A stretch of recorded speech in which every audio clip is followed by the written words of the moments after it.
When I first embarked onto sobriety, every professional, every counselor, everyone with long-term sobriety that I looked up to told me to get sober, I had to have a concept of God, a higher power in my life. How then did someone who didn't believe in God get sober? I'm JT. I'm in my mid-30s, have a 10-year media career, and nearly a decade of sobriety. So how did another middle-class kid turn into a blackout drunk and a heroin junkie? More importantly, how did it change, and where do we go from here? This is my story.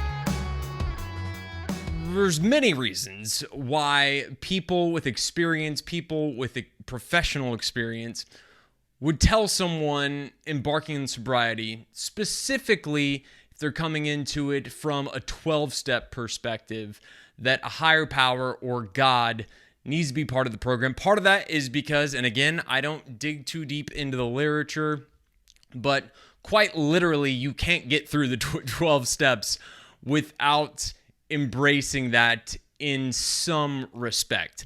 And through nearly a decade of sobriety, I've learned that there are varying levels of how a higher power can be involved in someone's life and sobriety.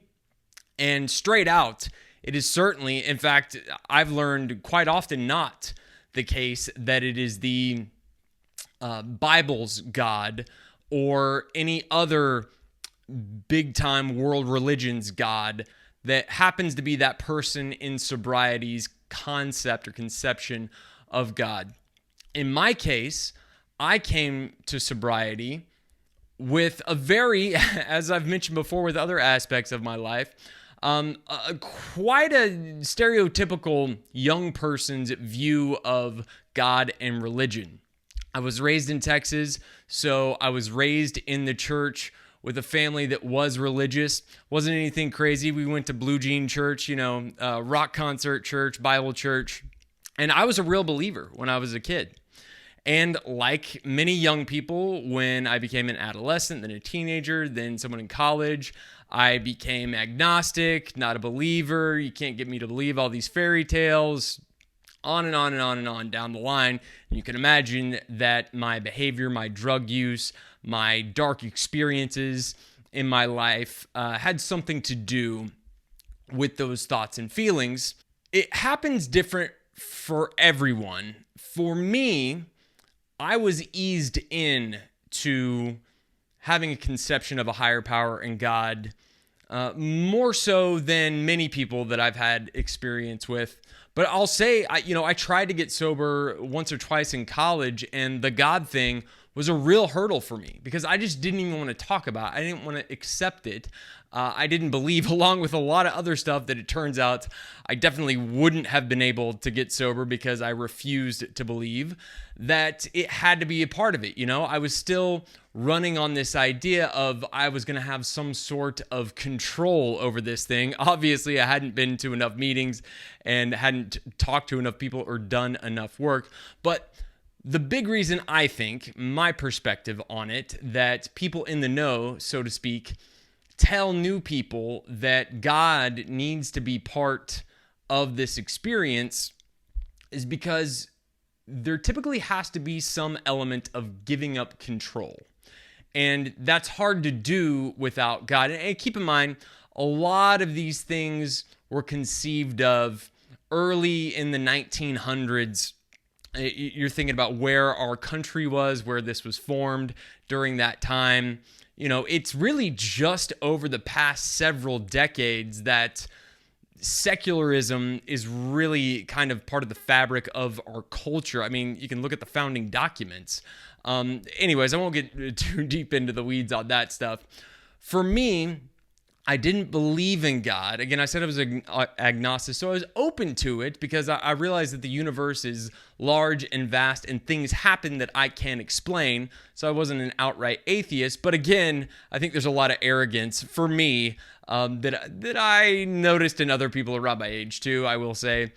That is common at that age in this sort of thing.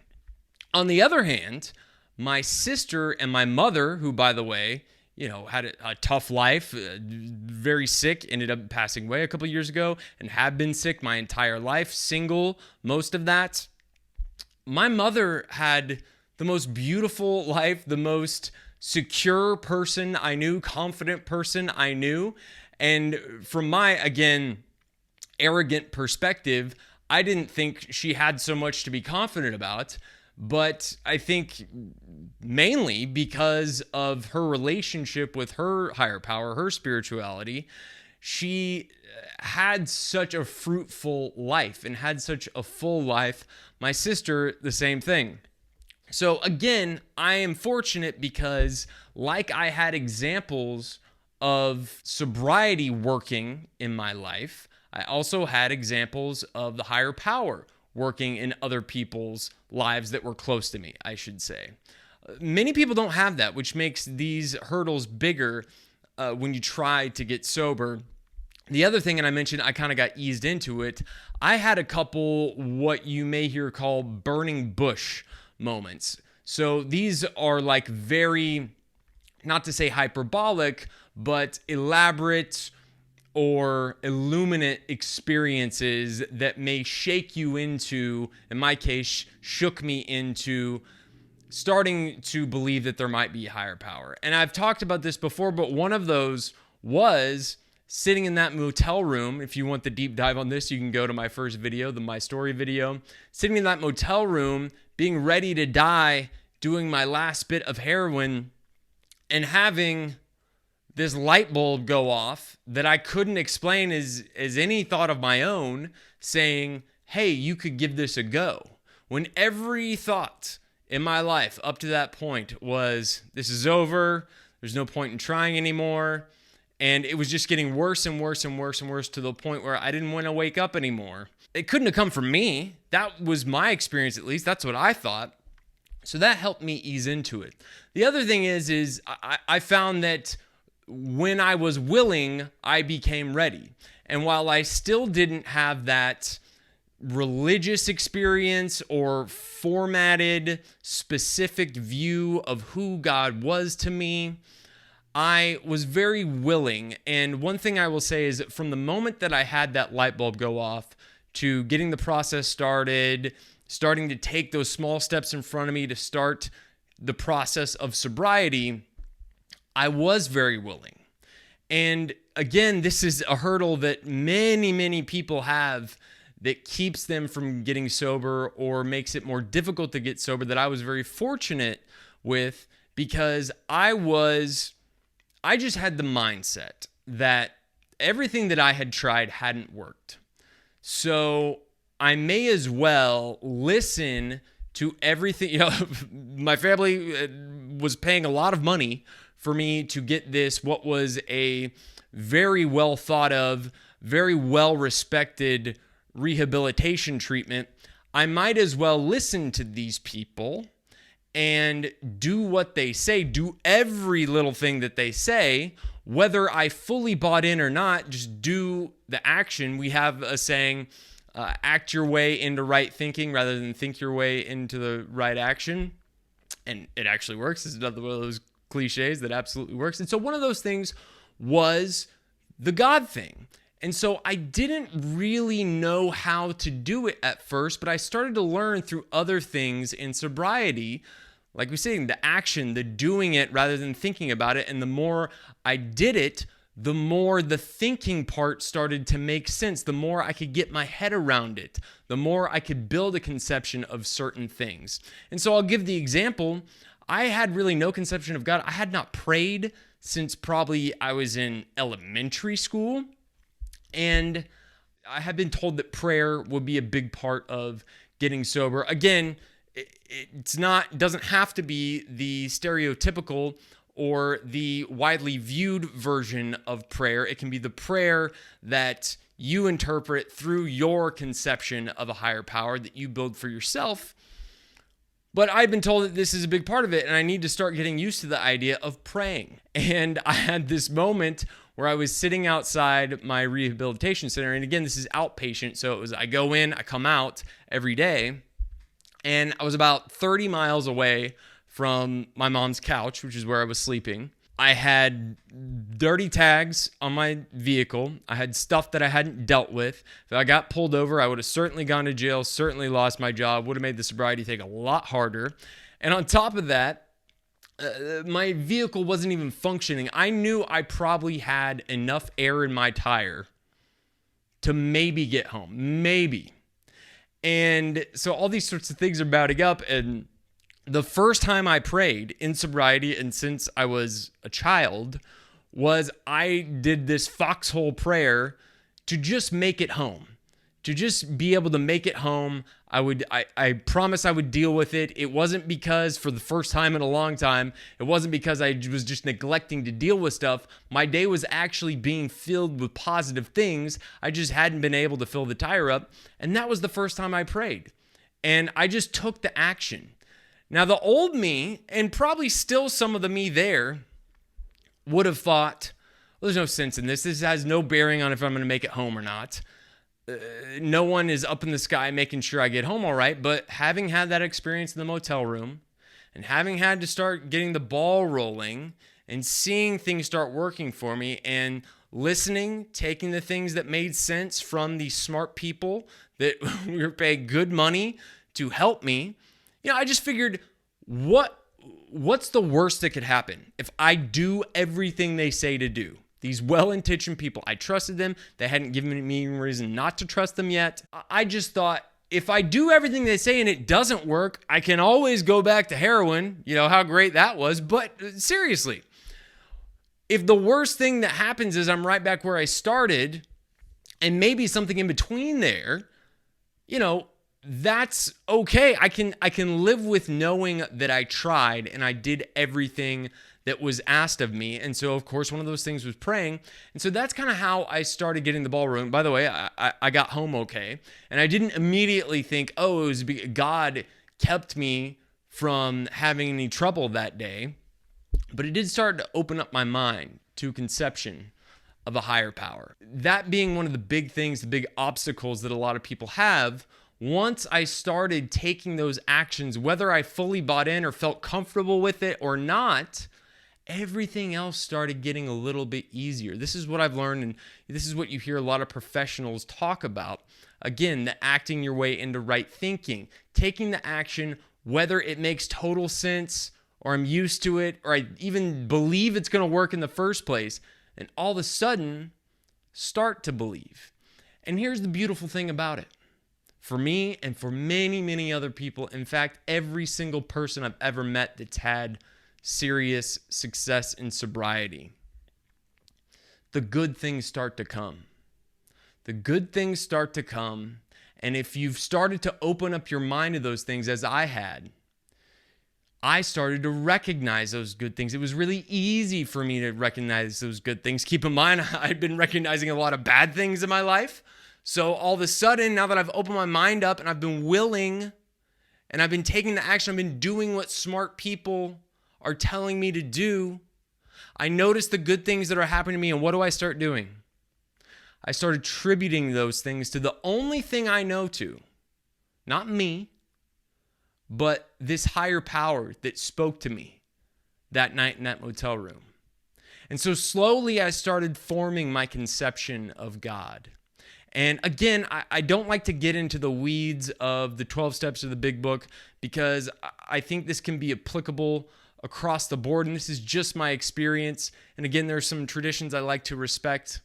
How it worked for me is I started from having my mind open and taking the right actions.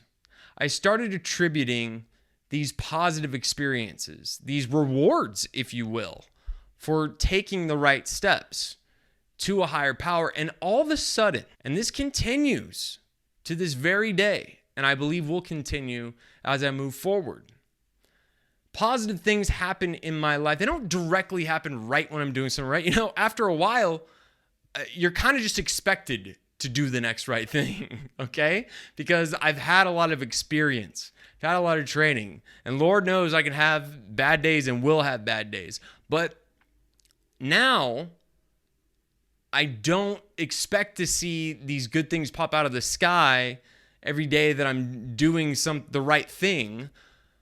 So when they do, I attribute them to my higher power.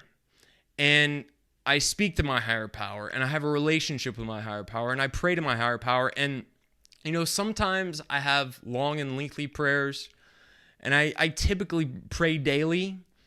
But to be completely frank with you, and I know a lot of people who have intricate prayers or have prayers more like you would find in an evangelical church or a Catholic church. But for me, I keep it very simple. For the most part, I pray to stay sober. I pray to God to keep me sober. And I pray to please let me do your will, God. Again, my prayer is that I will do God's will, not my own. And again, this is a big thing about having the concept of a higher power. For me, what I've learned in sobriety is everything up to that point in my life and all my trials and tribulations, trying to get through life with this mess, this burden, this 800-pound gorilla on my back, had been me trying to figure it out on my own will, my own control. And it was in shambles. My life was a complete mess with no hope of getting better. And so by opening up to the idea that the good things that happen in my life are because of God's will, my higher power's will, not my own will, and that the bad things are most likely the result of me trying to take the wheel back, now I have this relationship with this higher power. And I'll be completely frank with you. I had thoughts early on that my higher power might get real specific. And some people, I've seen it a whole bunch of different ways. And if anyone's out there not sure about this and trying to get sober or thinking about trying to get sober and don't think you can get past the God thing, I have seen the concept of God in so many different facets. So many different facets. So don't think that the way that I describe it, and I wish I was doing it better, or the ideas that you may have of it from different religions or different friends or relatives, don't think those are the only options, because it's up to you. And if you have the right sponsor and the right people in your recovery, you'll figure it out. Because I'll tell you right now, 10 years later, I thought that I might have this specific formatted view of God, or maybe it even ends up being the Christian God. It's not. That's not exactly what my God is. My God is a lot of the Christian God. I think I hold a lot of the Christian values, most of them. But for the most part, my daily walk, so to speak, is not 100% in tune with the gospel. It is my own learned experiences through recovery with this higher power that I know saved my life. And for me, again, it's different for everyone. I know people who I really respect and look up to who, have all the details laid out about who their higher power is. And it's a good God and a just God and all these things. And I don't really have all of that. My God saved my life. And my God has given me a new life. A life that continues to get better despite struggles, despite my own taking back of the wheel and trying to take back control and not doing it right every day and failing pretty often in my sobriety recovery. My higher power has kept me on the right path and given me a lot of grace. Again, you've heard me talk about the people who do all the right things and still don't make it. Maybe not all the right things, but a long list of right things that I don't always do right. But I do believe, and again, this is not because of me, I do believe because of this grace, and one of those things is that every day when I wake up and I go to sleep, I believe wholeheartedly with every fiber of my being that I am an alcoholic and a drug addict, and I cannot have a drink or a drug, or else I lose all this stuff. And that it is because of this higher power that I've gotten this life and kept this life and have this relationship with recovery. There's some other aspects to it here and there, but that's really all that matters for me. And I'm happy to answer questions or sound off in the comments if you've got more. And hopefully I can dig into this a little bit deeper sometime later, because it is certainly a very nuanced and a very broad subject to talk about. But as far as getting past the God thing and figuring out the God thing as someone who wasn't religious, didn't really believe in God, wasn't interested in it, here's how I was able to overcome that hurdle. That's how it's worked for me. Okay, let's get the mail. Mail today. This comment comes from YouTube. This is from Chris Breakable. Great name. Great avatar as well. Congrats if you made that yourself. I don't know. Maybe that's a famous cartoon character. I'm not familiar with cartoons. Not my foray. Since it's pretty much been since Aladdin. But Chris Breakable says, your growth is so admirable. The introspection you have is incredible, and I really learned a thing or two in this video. Thank you. Chris, thank you so much. Feedback like this is really helpful to me. And I promise, with your help, with my higher power's help, I'm not going to let it go to my head. I appreciate it. If I can, and I know I've gotten feedback, and I got it on the last video, again, that I'm too hard on myself. I do believe I can give myself credit. I agree with you. I think that my growth is admirable. I have grown a lot. I'm a completely different person than I was before I got sober. And if I will, and this is why this comment made so much sense, again, it's not because of me that my growth is admirable. It's because of a higher power that my growth is admirable.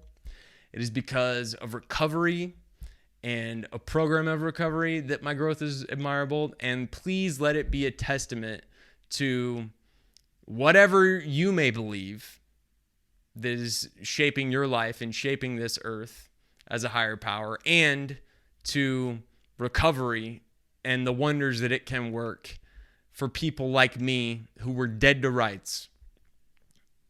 I appreciate and accept the compliment, but I'm going to give it elsewhere as well. And you know what? There's like so many things in sobriety, it's nuanced, and it is also part me, like I have to do the legwork, right? And I have to put a lot of work into it. But it is only because of the grace of God that I'm able to continue to do that work. If you would like to be part of the mail, all you have to do is comment on a video. You can reach out to me at any of the following feeds. DM me if you'd like to have a private conversation. Anything on the public posts is fair game. All right, we'll see you next time. Hey family, if you like what we're doing here and you want to see more, please hit the subscribe button and the notification bell. Share it with someone who you think might benefit from watching this, and feel free to comment below. Love.